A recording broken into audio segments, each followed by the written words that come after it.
Hablo con ella de un día de que yo me fui van tú.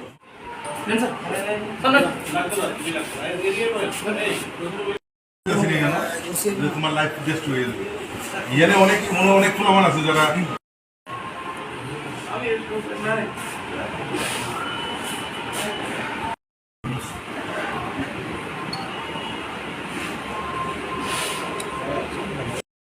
ऐसा तो सिर्फ पहुंचा होते हैं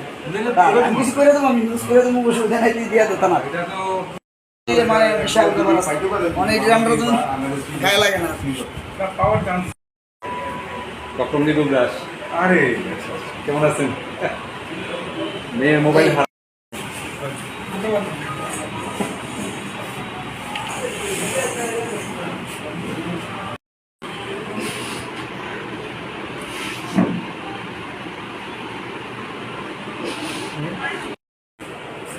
ভিডিও লইছো ভিডিও না না আমি ভিডিও লইছো ঠিক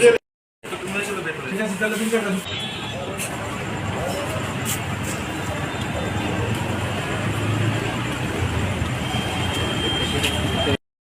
সবাই জানলার কথা বলার সুযোগ করে ঠিক আছে গাড়ি চলতি গাড়ি আমার কইছে একটা লোক গাড়ি ভাড়া গুলো ধর দিছে ও চলতি গাড়ি ছেড়ে দিয়া হে গাড়িতে লাভ দেন দাঁড়াও তুমি এত এসব করো না এসব করে তোমার নিজের পজিশন খারাপ করো না না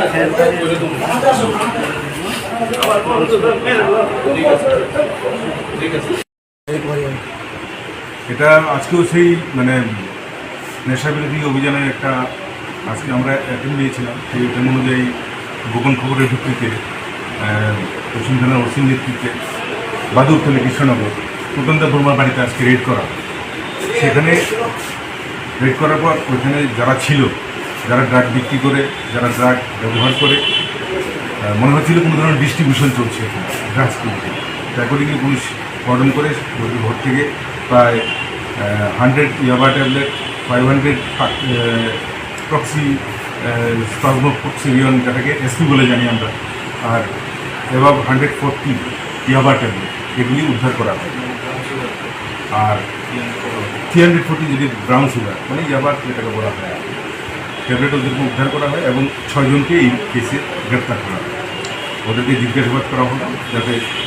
ওদের কোথা থেকে মাল আনছে কোথায় মজুত করা হয় কার কার কাছে বিক্রি করা হয় এই সমস্ত ডিটেলসগুলি নেওয়া হয় স্যার এই মানে এই রেকর্ডটা কি অনেকদিন ধরে চলছিল যে এমন কোনো খবর ছিল আপনাদের কাছে না আমরা তো বিভিন্ন কেসে আপনারা জানেন অনেককেই অ্যারেস্ট করা হয় ওদের সবাইকে ইন্টারোগেশন করার পর কিছু না কিছু তথ্য আমরা পাই সেগুলি একটা একটা করে আমরা ভেরিফাই করতে থাকি তো যেগুলি ইনফরমেশান সঠিক হয় সেগুলিতে আমরা সাকসেস পেয়ে যাই তো এই ক্ষেত্রে ওদেরকেও আমরা জিজ্ঞাসাবাদ করব পুলিশ বিভাগে তো আরও কিছু সাকসেস আমরা পাবো স্যার তাদের নাম ঠিকানা যদি একটু এদের নাম একজন নাম জাকির দেব বর্মা একজন সজল দেব বর্মা একজন ফুকন দেব বর্মা আরেকজন ধনিয়া দেব বর্মা আরেকজন হচ্ছে সৌরভ দেব বর্মা আরেকজন হচ্ছে প্রসেনজিৎ দেব বর্মা এদের বাড়ি সবারই মোটামুটি এক জায়গায় না কারোর বাড়ি তেলিয়ামোড়া যারা এখানে কেউ ভাড়া থাকে কারোর বাড়ি কদমতলি মানে কাছাকাছি কেউ খুমলুম থেকে এসছে আবার কেউ বাদুরতলি যার বাড়ি থেকে পেলাম টাকারজোলার ছেলেরাও আছে যেমন সজল দেব বর্মা ওর বাড়ি টাকারজোলা এখানে নিশ্চয়ই ভাড়া টাকা থাকে এগুলি সব ইন্টারভেশন সব দিয়ে দেবে বাজার মূল্য কত হবে স্যার বাজার মূল্য তো আনুমানিক 2-3 লাখ টাকা তো হবে স্যার আপনি মনে করেন তাদেরকে মানে জিজ্ঞাসাবাদের পরে বড় কিছু সাফল্য আসতে পারে নিশ্চয়ই সেই চেষ্টা করি অবশ্যই চেষ্টা